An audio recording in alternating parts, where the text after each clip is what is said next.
sur France 2. On va savourer la 5e et la 6e médaille française de ces championnats du monde. Aussi bien au nombre de médailles qu'il y a 2 ans.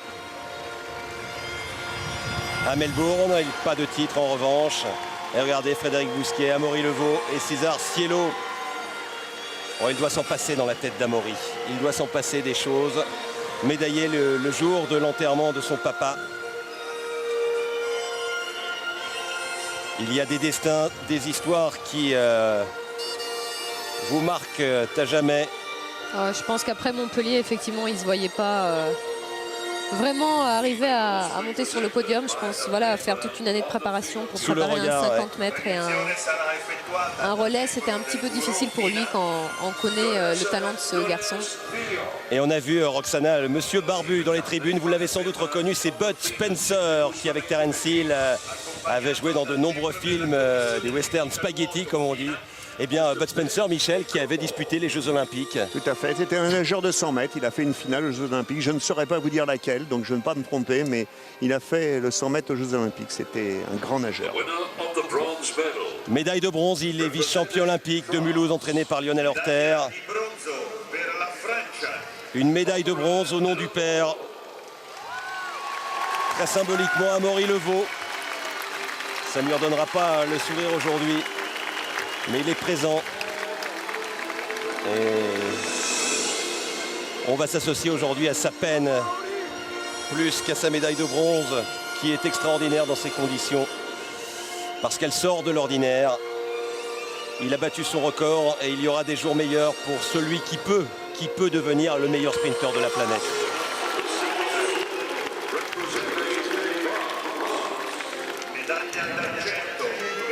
Il a attendu longtemps pour avoir ses médailles individuelles. 3e sur 100 mètres. 2e du 50. Rome ne s'est pas fait en un jour et à 28 ans, Frédéric Bousquet remporte sa 3e médaille dans ces championnats du monde. Lui qui s'entraîne à Auburn et également à Marseille. On y associe Brett Hawke et Maxime Cornillier. Et la présence dans sa vie de Laure Manodou n'y est pas anodine. Frédéric Bousquet, vice-champion du monde. Mais ici à Rome, plus qu'ailleurs, je vous le disais après le 100 mètres, Cielo Maximus, il faut rendre à César ce qui est à César. César Cielo est bien devenu le nouvel empereur du sprint. Il va y avoir encore de l'émotion, lui qui dit qu'à chaque fois qu'il est sur le podium, il pleure. Premier nageur depuis Alexander Popov en 2003 à réussir un fabuleux doublé. 50, 100 mètres nage libre. 22 ans, du talent à revendre, un sourire. Et là, il y a énormément de respect entre ces nageurs avec les 2 nageurs d'Auburn, premier et deuxième. César Cielo, qui en plus d'être un exceptionnel sprinter, est un grand stratège parce que 2 fois, pendant les demi-finales du 50 et 100 mètres, il s'est caché. Il a fait croire aux autres qu'il n'était pas aussi bien que ce qu'il était réellement et ça lui a permis de partir sans la pression et la pression était plutôt sur ses adversaires. C'est en plus de ça un grand stratège. Regardez Amaury. Amaury qui a l'émotion qui le submerge.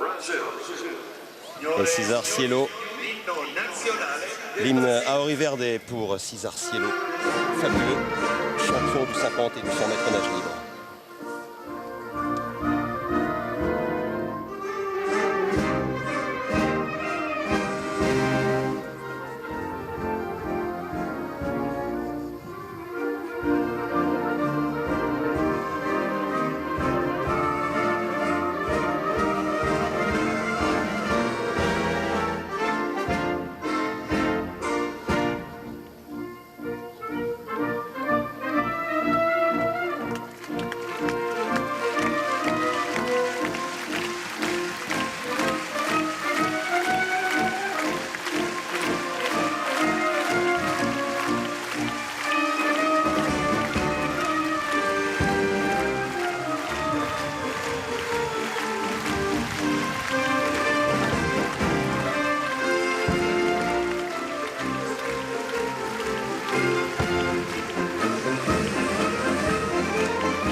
Ah, il s'est habitué à gagner, mais il ne s'est pas habitué à arrêter de pleurer sur le podium.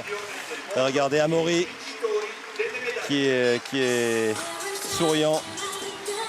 Ça donne des frissons. Hein. Oui. Oui, parce qu'il y a une histoire et on est au-delà du sport. On est au-delà du sport. Allez, on va rester un peu avec cette fête brésilienne, avec nos deux Français qui prennent la 2e et la 3e place. C'est le même podium que l'an dernier à Pékin, sauf qu'à l'inverse.